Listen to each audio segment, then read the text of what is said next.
¿Qué información nos ofrecen las estadísticas? ¿Son confiables? ¿Cómo es posible que los datos que nos dan algunas personas nos brindan características de toda una población?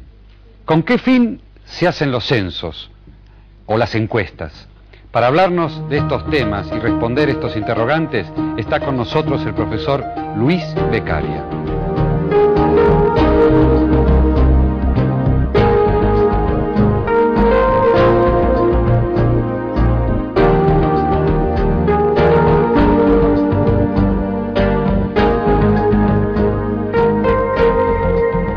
Me dediqué a la economía porque considero que es la ciencia social que permite tener una visión bastante comprensiva de lo que aparece como la base material de las sociedades, estudiar por qué una sociedad genera las bases materiales para su desarrollo parecía un elemento significativo para poder entender los desarrollos de la sociedad misma. Digo, claramente no agota el entender una sociedad el estudio de la economía, pero es un elemento central.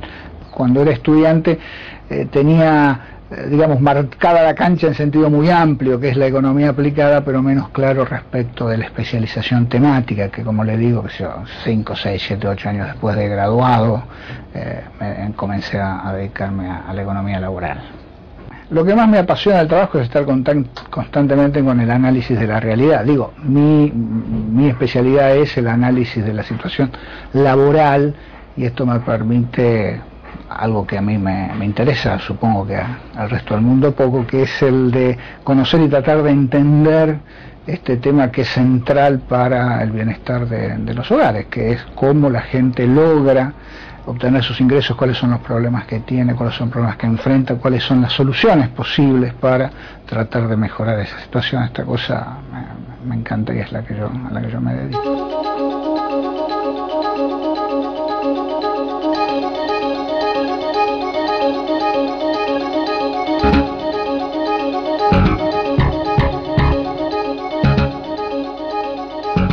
Luis Beccaria es doctor en Economía, docente e investigador en el Instituto de Ciencias de la Universidad Nacional de General Sarmiento.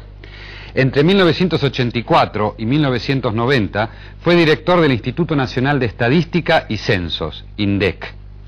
Ha publicado numerosos artículos sobre su especialidad y hoy está con nosotros para hablarnos acerca de para qué se usan las estadísticas. Profesor, cuando quiera. Muchas gracias. Buenos días, chicos, ¿cómo les va? Efectivamente vamos a tratar de trabajar hoy sobre el tema de las estadísticas, cómo se usan y también cómo se calculan, cómo se realizan, qué hay detrás de la producción de esa información que está cotidianamente con nosotros porque brinda evidencia sobre hechos muy relevantes para la vida diaria de todos nosotros, para la marcha del país, información que es de suma importancia para cuestiones diversas, como tener información sobre la marcha de la economía, de la situación social, o sobre aspectos tan relevantes como los desarrollos de enfermedades. Es una información que apoya, por ejemplo, las investigaciones de los médicos sobre quiénes son los sectores más afectados por determinados procesos. Ustedes habrán hablado de temas como el SIDA, pero también cuestiones como el desempleo, cuestiones como va la economía, cuestiones como va la inflación. Cuando oímos hablar de esos temas en general siempre hay un número detrás que muestra una evidencia sobre alguna dimensión de este aspecto. Ahora, la estadística no solo nos permite que nosotros tengamos idea de cómo marcha la economía, de que tengamos información que es fundamental para poder, por ejemplo, nosotros como ciudadanos evaluar la marcha de un gobierno, evaluar cómo el gobierno está realizando su tarea, sino también es fundamental, como les sugerí recién, para tratar de entender ciertos fenómenos, ¿no? No solo nos dice cuánto es la tasa de desempleo, sino que nos permite tratar de entender cuáles son los factores que pueden estar contribuyendo a que el desempleo tenga cierto nivel. Por ejemplo, si nosotros queremos, el gobierno desea conocer qué pasa con las exportaciones, obviamente la información sobre cuánto ha variado el total de las exportaciones es muy importante. ¿A quién le vendemos? ¿Cuánto le vendemos? Porque esta es la fuente de las divisas que el país necesita. Pero a veces el decir cuánto varió la cantidad, el volumen de divisas que hemos obtenido por las exportaciones no es suficiente. Las estadísticas también nos permiten, por ejemplo, explicar qué tipo de productos son aquellos que más o menos han variado. Y esta es una información de suma utilidad para el gobierno si quiere realizar, por ejemplo, alguna política al respecto. Y como vamos a ver más adelante, también puede ser de suma utilidad para el sector privado. O sea que las estadísticas nos informan sobre ciertos aspectos, pero también nos permiten ayudar a comprender esos desarrollos.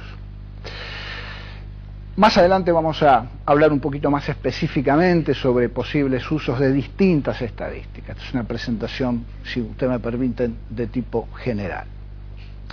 Ahora, en Argentina y en todos los países del mundo, el grueso de la información, la casi totalidad de las estadísticas, son producidas por organismos públicos, ¿no? En la Argentina hay un conjunto de estos organismos que conforman lo que se denomina el Sistema Estadístico Nacional, de los cuales el Instituto Nacional de Estadística y Censos es la cabeza y además es el que produce la mayoría de los datos estadísticos en la Argentina, la mayoría de los datos que vamos a utilizar como ejemplo en el resto de estos minutos. ¿Por qué el sector público es el que produce las estadísticas? ¿Por qué no es el sector privado? Bueno, en primer lugar, por cosas que dije hace un ratito, porque la información estadística tiene que estar disponible a todos los ciudadanos, ¿eh?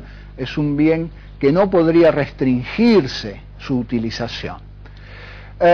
Si bien son organismos públicos, son organismos que tienen independencia técnica, que deciden el tipo de información a producir y cómo producirlo. O sea que este es un punto importante. Pero por otro lado, muchas de las tareas estadísticas son muy costosas, ¿no? Después vamos a hablar de algunas de estas, y sería imposible pensar que el sector privado pueda llevarlas a cabo, porque si las llevase a cabo debería cobrar tanto por las estadísticas cuando las venda, que impediría que todos tengamos acceso a esa información. Estas son las razones por las cuales el sector privado prácticamente no produce información y está restringido a, por ejemplo, ustedes habrán visto frecuentemente cuestiones como encuestas de opinión, por ejemplo, las encuestas de opinión de diversos motivos, algunas les van a ejemplificar aquí, son realizadas por el sector privado. Y quizá el otro tema importante que hace el sector privado es el tema del rating de la televisión. Ese es en general el tipo de datos a los cuales está restringida la actividad del sector privado en la producción de estadísticas. Ahora, la calidad de estas estadísticas depende de muchas cosas, depende, como se deriva de lo que yo le dije, de que el Estado ponga suficientes recursos para hacer las estadísticas, pero también depende de la colaboración de nosotros como ciudadanos cuando en algún momento el Instituto de Estadística o algún otro organismo nos pida que demos información. Tengamos en cuenta que esa información es información de carácter secreto, que el Instituto de Estadística o quien hace las estadísticas no la puede brindar a ningún otro organismo público ni las puede difundir, y que además las estadísticas sirven para ser agregados. Lo que le interesa es saber cuánta gente de 15 años hay en el país, pero no interesa saber quiénes son las personas. Cuando se le va a una firma a pedir información sobre la producción de automóviles, por ejemplo, no es que se quiere saber cuánto produjo la fábrica X de automóviles, sino en general cuánto produce la Argentina de automóviles. Las estadísticas son agregadas, tienen carácter secreto, y como ustedes verán en algunos de los cuestionarios que tienen en las carpetas, existe una ley que impide la difusión y que hace que si alguien difunda, algún empleado de la Oficina de Estadística difunda la información, pueda ser penalizado por la ley. Bien, vamos en un momento más a comenzar a hablar en detalle de distintas estadísticas y de distintos usos, pero quizás sería oportuno en este momento que ustedes piensen si, de haber leído la Constitución, hay algún lugar de la Constitución en donde se hace referencia a alguna estadística. Efectivamente, la Constitución Nacional hace referencia al censo de población, con lo cual las estadísticas no solo son fundamentales para la democracia en tanto informan al ciudadano sobre la marcha de cuestiones muy relevantes, sino que es el instrumento que permite determinar cuánta cantidad de diputados hay en la Cámara de Diputados de la Nación, y también se usa en las legislaturas provinciales. El artículo 45 de la Constitución Nacional dice que efectivamente hay una cantidad de diputados, uno cada 33.000 habitantes, y que la cantidad de diputados se determinarán luego de la realización de un censo de población. O sea que en la Constitución Nacional está establecida la necesidad de realizar censos de población, y esto que acontece con la Constitución argentina acontece con las constituciones de la mayoría de las democracias del mundo. Esto nos da pie precisamente para poder hablar del censo de población, que es el instrumento estadístico más importante sin duda, en cuanto es un operativo de tipo universal. Todos nosotros somos visitados una vez cada 10 años para dar información sobre distintos aspectos que ahora vamos a ver.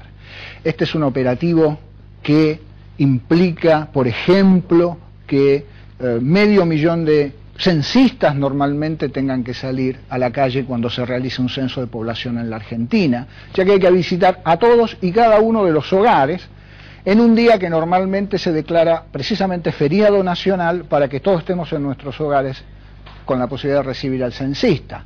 Obviamente, además de los hogares, se visitan otros lugares donde normalmente reside la población, en hospitales, transitoriamente, ¿no? Hospitales, cárceles, etcétera.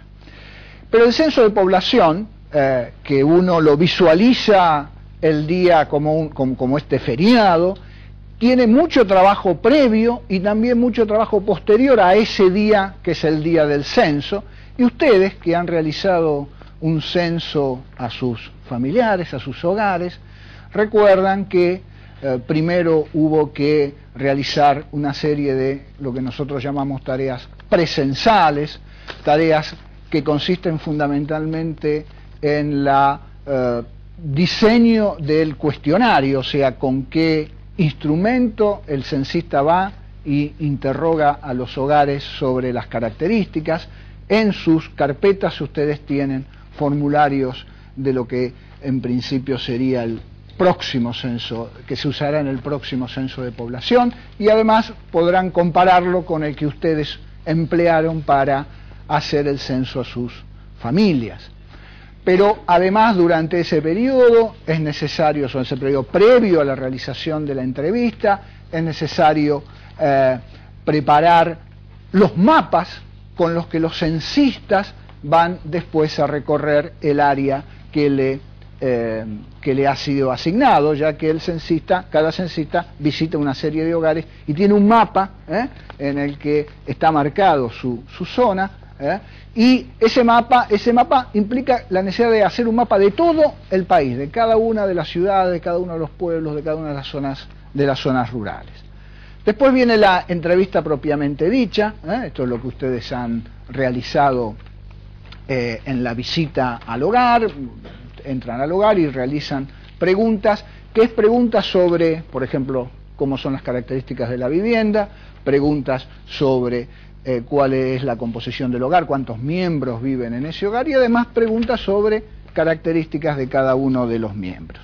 Pero después hay una tarea muy importante. El censo no acaba en ese momento, sino que hay que procesar el censo. Bueno, tengo todos los cuestionarios y hay que sumarlos, que es lo que ustedes hicieron, hay que transcribirlos a planillas, en el caso de ustedes, en el caso de un censo de población se usa la computación como un mecanismo de poder procesar, piensen ustedes, un formulario para cada persona, cerca de 36, 37 millones de cuestionarios, uno para cada uno de los habitantes del país.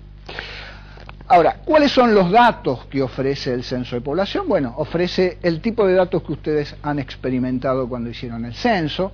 El más obvio de todos es la información sobre cuántos somos, sobre cuánta cantidad de mujeres hay, cuánta cantidad de varones hay. Este quizás es el dato más obvio, pero también hay información sobre muchos aspectos muy importantes. Por ejemplo, cuál es la distribución por edad, cuánto es la distribución geográfica, en cuánta gente vive en cada provincia, en cada localidad, cuánta gente tiene distintos niveles educativos, o sea, cuánta gente han logrado llegar a la educación primaria, a la educación secundaria, a la educación terciaria. Nos permite saber, por ejemplo, si los alumnos están, cuál es el retraso educativo, ¿no? Comparando cuánto es la edad que tienen los chicos y cuánto es el grado al que están asistiendo. Esto es muy importante para evaluar problemas educativos. Y también nos caracteriza a las viviendas, porque, por ejemplo, nos permite ver cómo las viviendas, cuál es la calidad de las viviendas, cuántas viviendas tienen electricidad o cuántas viviendas no tienen electricidad, cuántas viviendas, por ejemplo, no tienen desagües cloacales. Este tipo de información es muy importante para diversos objetivos. Estos datos, vuelvo a decir, no solo se refieren a los individuos, no solo se refieren a las viviendas, sino también se refieren a la composición del hogar. ¿Cuál es el tamaño de los hogares en la Argentina? ¿Cómo están compuestos? ¿Solo vive la familia o hay algunos otros miembros que no tienen relación, que no los unen ningunos lazos familiares? Hay una serie de información muy importante que surge del censo.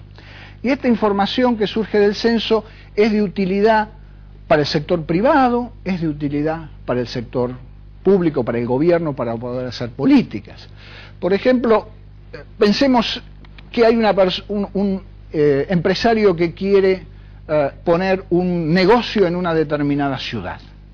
Pensemos que, por ejemplo, yo quiero poner un supermercado en una localidad. En ese caso, el censo me ayuda es a saber dónde están localizados los hogares de distinto poder de compra, dónde están los hogares que tienen mayor capacidad de compra o menor. Por ejemplo, hicimos un ejemplo con la ciudad de San Nicolás en la provincia de Buenos Aires. Este es el mapa de San Nicolás divididos en pequeñas zonas, y aquí lo que hemos marcado es zonas con mayor capacidad de compra y con menor capacidad de compra a partir de ciertos indicadores que nos da el censo. Bueno, si yo soy un empresario, voy a poder mirar cuál es la distribución de los hogares según esas características y tratar de ubicar, obviamente, el supermercado en ciertas zonas donde espero que mis ventas sean más elevadas.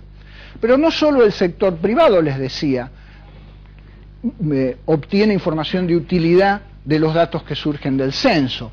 Por ejemplo, si yo soy el municipio de San Nicolás y deseo hacer un plan de mejoramiento de viviendas, lo que primero necesito es saber cuántas son las viviendas deficientes, y a partir del censo de población yo puedo no solo cuantificar la cantidad de viviendas que no tienen ciertos servicios o que son deficientes, sino que además voy a poder saber en qué áreas y por lo tanto hacer planes de vivienda en determinadas zonas. O sea que el censo nos brinda una amplia gama de posibilidades de información, pero tanto para el sector público como para el sector privado.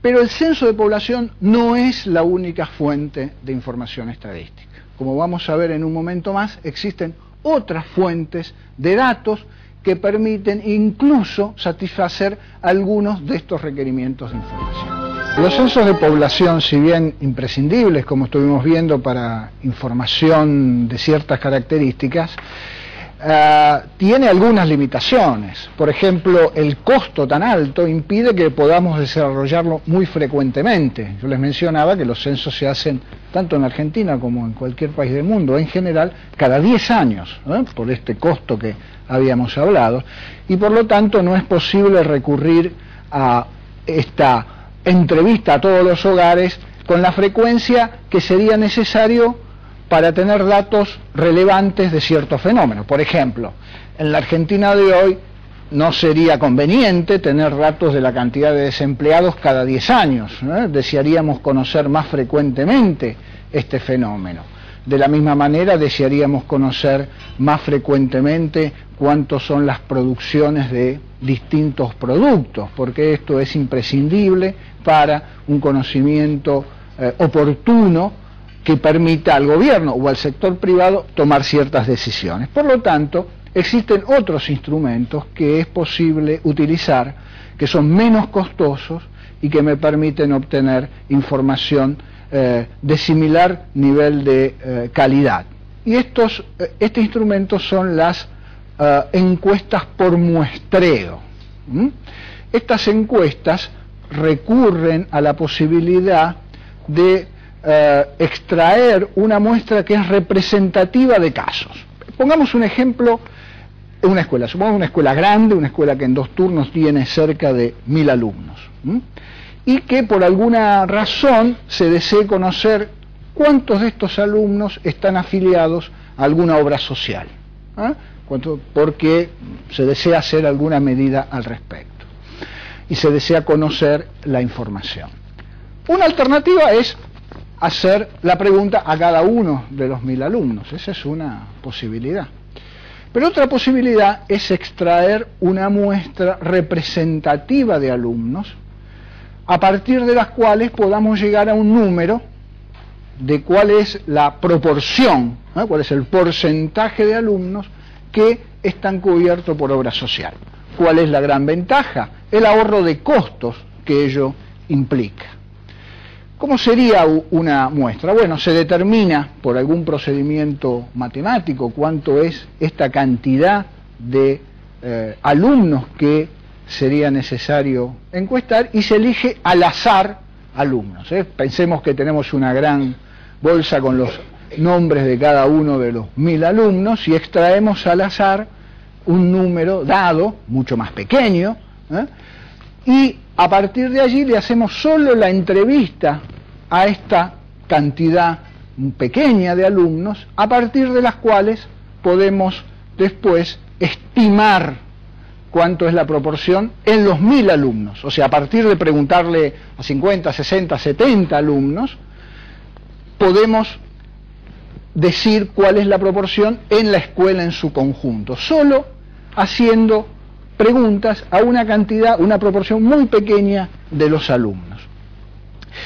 Esto obviamente nos produce un dato que no es exactamente el mismo que obtendríamos si hiciésemos un censo. Si hiciésemos un censo y le preguntásemos a todos y cada uno de los alumnos, nos daría una información. Si utilizamos este procedimiento muestral, en el que cada uno de los alumnos seleccionados representa a un número más grande de alumnos, allí vamos a obtener un número un tanto distinto. Esta diferencia entre el número que obtendríamos en el censo y el número que obtenemos a partir del procedimiento muestral es lo que se denomina error.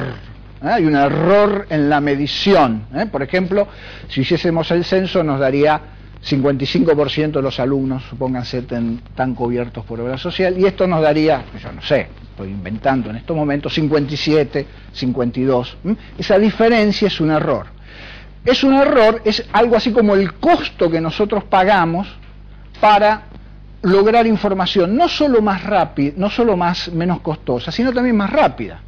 Piensen que el censo de población, y ahora volvamos al caso de datos para la población de un país es un conjunto, piensen que el censo de población no solo es costoso, sino que porque requiere procesar una cantidad muy grande de cuestionarios. Ustedes en su censo solo procesaron 20, pero 20 de hogares más cerca de 90 personas. Pero piensen que, como les decía, para la Argentina habría que sumar 37, 38 millones de censos. Eso normalmente demora, hace que si yo hago un censo hoy, tenga los datos de acá a año, año y medio. Eso hace que el censo nos sirva para trazar las características más generales, aquellas que no cambian muy frecuentemente, pero que nos daría información poco oportuna. A mí no tendría mucha relevancia tener dentro de 2 años cuánto es la cantidad de gente desocupada que había en este momento. Entonces el procedimiento de recurrir a una muestra no solo nos reduce los costos, sino que nos acelera la producción de información, o sea que nos hace que tengamos información más oportuna. Y la información estadística no solo debe ser buena de calidad, debe reflejar la realidad adecuadamente, sino que debe ser oportuna. Una buena información a destiempo no sirve para nada, deja de ser información en sí misma. Por lo tanto, el procedimiento de muestreo es muy frecuentemente utilizado y hay en la Argentina una encuesta muy importante, que es la encuesta permanente de hogares, que es aquella que permite precisamente, yo hablo frecuentemente del dato de desempleo, es la que precisamente de la que se extrae la estimación de cuántos desempleados hay en el país. Ustedes habrán visto, hemos ejemplificado con noticias en el diario donde se hablaba de si aumentó, bajó, cuánto es la cantidad de desempleados. Surge de una encuesta, para darle una idea del ahorro. La encuesta de hogares se hace en las capitales de provincia y en ciudades grandes. En esas ciudades residen aproximadamente 6,5 millones de hogares. ¿Saben a cuántos hogares se entrevista? A 35.000.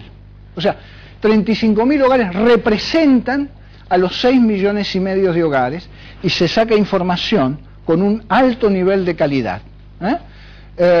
Incluso la encuesta permite extraer información que en un censo sería muy difícil de incluir porque haría muy largo el cuestionario del censo.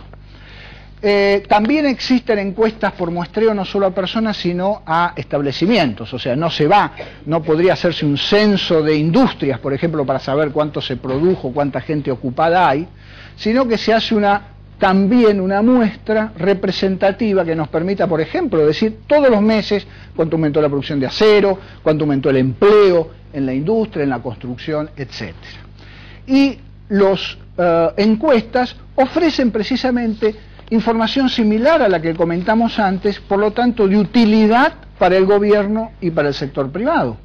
Por ejemplo, para el gobierno, tener el dato de cómo va variando el desempleo o cómo va variando la producción de determinados bienes mes a mes es muy importante. También con una muestra se sacan las ventas de supermercados.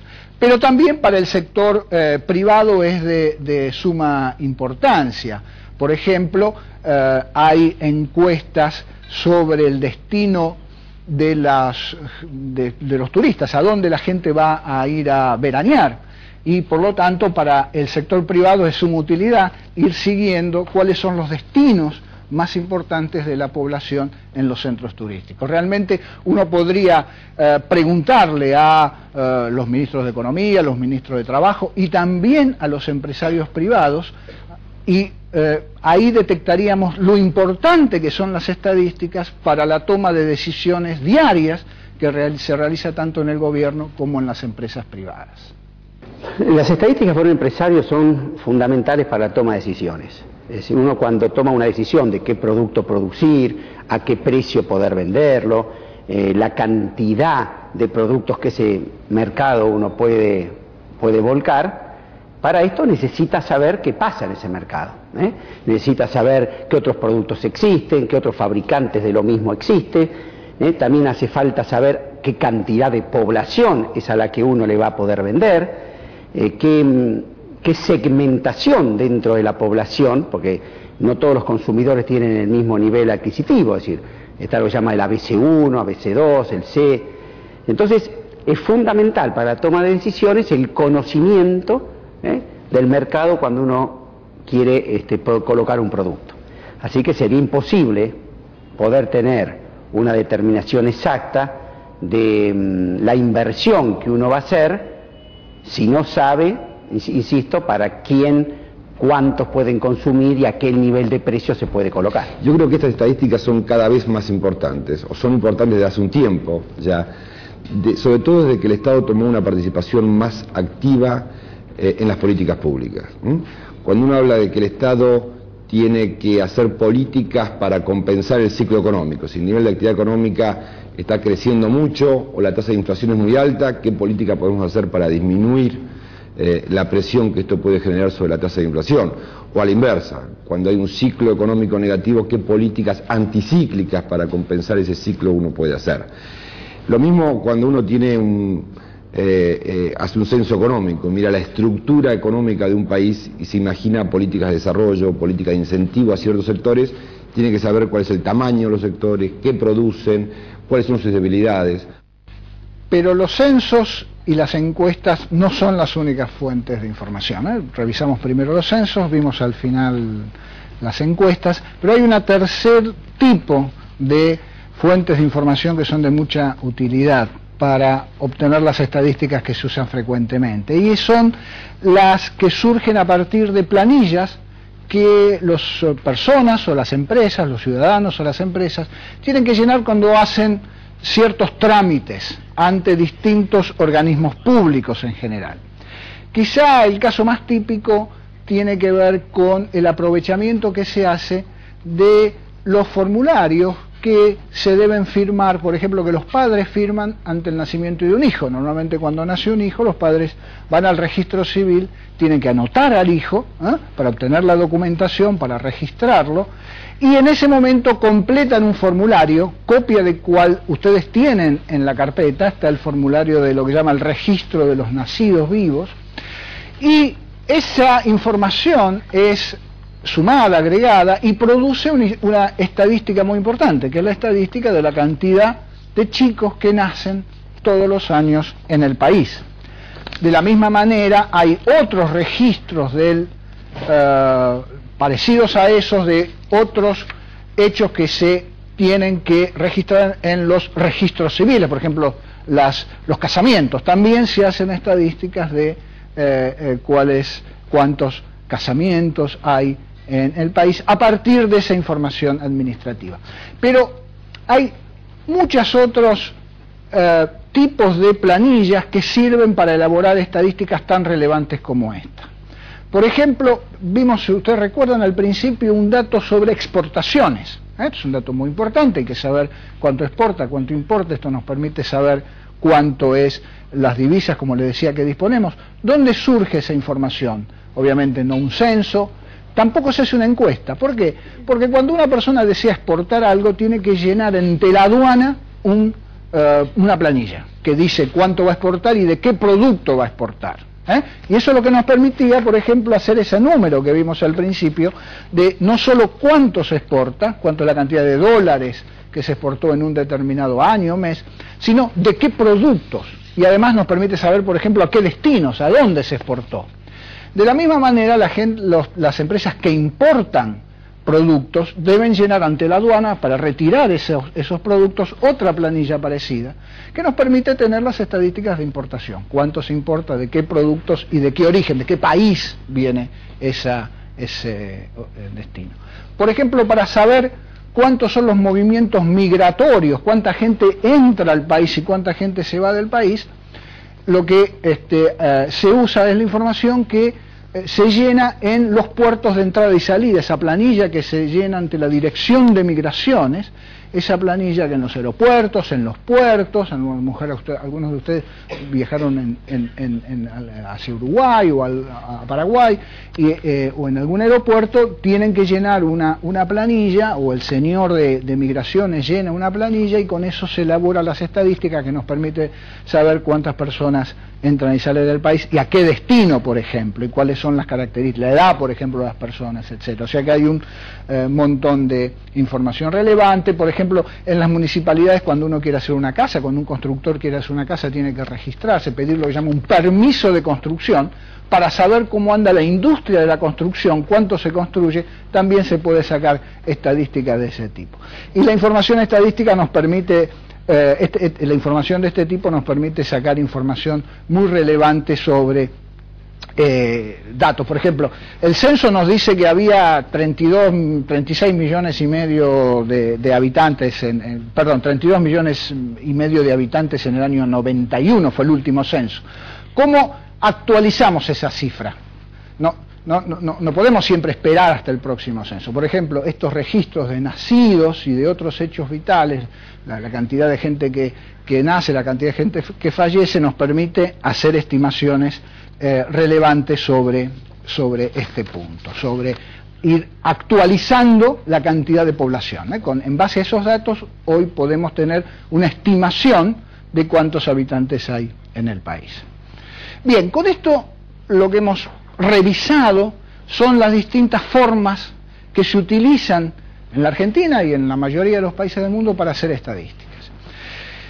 A lo largo de estos comentarios han aparecido algunos números. Ahora, un punto quizás con lo que terminaríamos sería es que a veces es necesario que los datos básicos que surgen de los censos, de las encuestas o de estos registros administrativos no son siempre relevantes si lo mostrásemos de esa manera. O sea, no es solo siempre relevante mostrar, por ejemplo, cuántos nacidos vivos hubo en un año. Por ejemplo, ese es un dato, es un dato obvio, pero no siempre nos dice mucho al respecto, especialmente cuando hacemos comparaciones entre provincias, por ejemplo, cuando queremos comparar la cantidad de nacimientos entre Buenos Aires y Catamarca.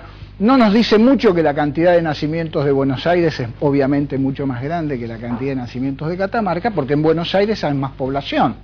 Y tampoco nos dice mucho cuando comparamos en el tiempo. Les voy a dar un ejemplo. Si nosotros comparásemos la cantidad de nacimientos que hubo entre el año 1970, un año bien lejos para poder tener un periodo amplio, y la que hubo hacia fines de los años 90, hace 2 o 3 años, vemos que la cantidad de nacimientos aumentó en 25%. O sea que en el año 1998 había 25% más de nacimientos que en el año 1970. Sin embargo, durante ese periodo también creció la cantidad de población, la cantidad de gente que vivía en el país. Y creció bastante, en una magnitud incluso un poco superior. Entonces, no nos dice mucho esta información y normalmente lo que se construye son ciertos indicadores que combina información estadística de forma tal que nos diga mucho más sobre el hecho que nosotros deseamos analizar. Por ejemplo, un indicador usual respecto de este punto es la tasa de natalidad, que nos relaciona la cantidad de nacimientos respecto de la población.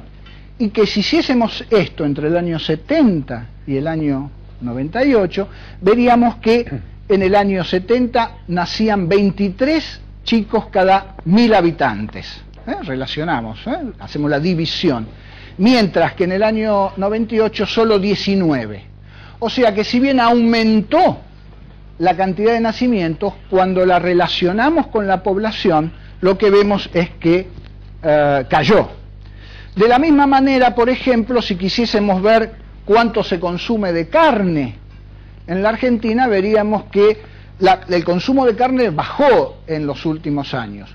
Pero como la población subió mucho, el consumo de carne en realidad bajó mucho más, el consumo de carne por habitante. O sea, el indicador que sería interesante es kilos de carne consumido por habitante. Y ese es más relevante porque de alguna forma no está, entre comillas, ensuciado por los cambios en la población. Tenemos muchos indicadores. Estos que yo les mencioné son los más simples, que es un cociente, pero por ejemplo ustedes habrán oído hablar del índice de precios al consumidor, el índice de costo de vida. ¿Esto cómo surge? Surge de hacer un promedio de todos los los cambios en los precios de los productos que las familias consumen. O sea, a mí no me interesaría saber cuánto es la variación de manzanas por un lado, de carne por otro, sino me gustaría saber cuánto variaría más o menos un conjunto de productos que la población en general consume. Y entonces se calcula el índice de precios al consumidor, que hace un promedio que incorpora las variaciones de los distintos artículos y dice, bueno, en conjunto estos artículos han variado en determinada proporción y los artículos se incorporan en ese cálculo de forma tal que pesen más los artículos que la gente consume más. Obviamente pesa más al hacer el cálculo la cantidad, el precio de la carne que el precio de la sal, digamos, que tiene un bajo peso en el gasto, ¿no? Profesor, yo creo que